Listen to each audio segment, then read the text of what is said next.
So today bibisita yung anak ko, kaya dito rin sila maglo-lunch eh. Kaya gagawa ko ng chicken wings. And then maglalagay tayo ng paminta, buo. Ayan. Tapos maglalagay ako ng salt, ayan. Medyo bongga. And maglalagay ako ng bawang. Ayan. And then pakukulaan ko muna to na hanggang sa mag-change ng color yung tubig na parang gumawa ng tsaa. Ayan. Takpan ko para mas mabilis kumulo. Okay, check natin. Ayan. So, kung napansin nyo, iba na yung color niya. Para na siyang tea. Diba? So, ang gagawin ko dito is palalamigin ko muna siya na parang mga maligam-gam lang. Ganun. Kasi pag nilagay ko ng ganito kainit yung manok, may tendency maluto na siya. So, ayan na. Check na natin. Yan. Pag nahahawakan nyo na ganyan, okay na yan. So, lalagay ko na yung mga wings. Mas maganda sana kung i-brine ito overnight, mas malasa. So, mga at least mga 30 minutes siguro, pwede na to. Habang nakabrine yung chicken, gagawa tayo ng dip natin mamaya. Lagyan natin yung yogurt, mayo. So, tansyahan lang tayo, moms. Bango ng garlic. Mas mag-garlic, mas masarap. Basil.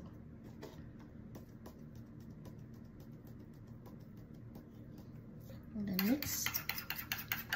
Mag-a-add ako ng konting water para medyo malabnaw kasi pag sobrang lapot, hindi matipid. Mabilis maubos. Yan. Maganda yung consistency niya. Medyo marami talaga. Lagyan na ng pepper. Konting salt. Okay na. Yan. Sauce natin. Tignan ko. Ang sarap. So, aalisin na natin siya dito. Nasala ko na siya. So, ito hindi ko na lalagyan ng asin kasi na-brine na natin siya with salt. So, malalagay lang tayo dito ng mga pang-breading niya. Magalagay ako ng cornstarch tsaka ng flour. Magalagay ako ng egg. Cornstarch, 1/2 cup to eh. So, dalawa nito para 1 cup. And then flour, 1 cup din. So, mag-gloves ako, no? Para hindi ako mabash. Mix lang mabuti. Ayan. Tapos, lagay ko na yung mga ice. Pwede kayong gumamit ng cold water kung wala kayong yelo. So, wait lang natin na mag-melt yung ice. Ayun na, okay na. Tunaw na yung mga yelo. Haluin ko lang ulit. So, ito, hindi ko na ito i-dredge sa flour kasi gusto ko hindi masyadong makapal yung breading niya. Pero tas sa inyo yun, kung gusto nyo pa rin gumawa ng pang-dredge, magtimpla lang ulit kayo ng mixture ng flour and cornstarch. Tapos lagyan nyo lang ng salt and pepper. Ganun. So, okay na to. Try na tayo. Painitin natin ang kawali. And then, gagamit ako ng used oil. Ito yung ginamit ko nung nagluto ako ng chicken teriyaki. Ayan, nung nag-fried ako ng manok din. So, painitin muna natin yung mantika natin. Mga at least mga 300 to 350 degrees. Ganun. Ayan na, malapit na. Ayan na, 300 na. Lagyan na natin. Pwede tayo ng kawali.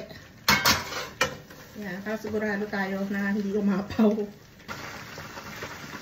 So, kukunin ko na yung mga luto na. Ayan. Kasi i-double fry pa natin sa mamaya.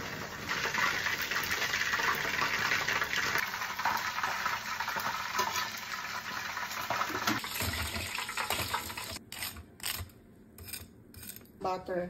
Pag buffalo, maanghang. Kaya, gagamit tayo ng sriracha. Pwede kayong gumamit ng kahit anong hot sauce na available sa inyo.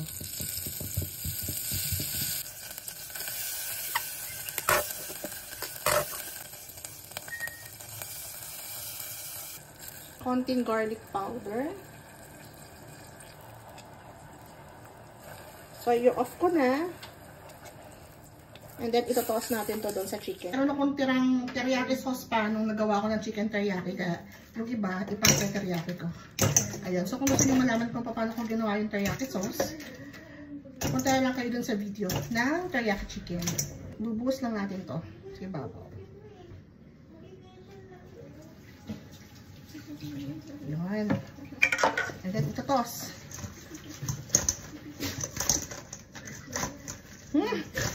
Bango.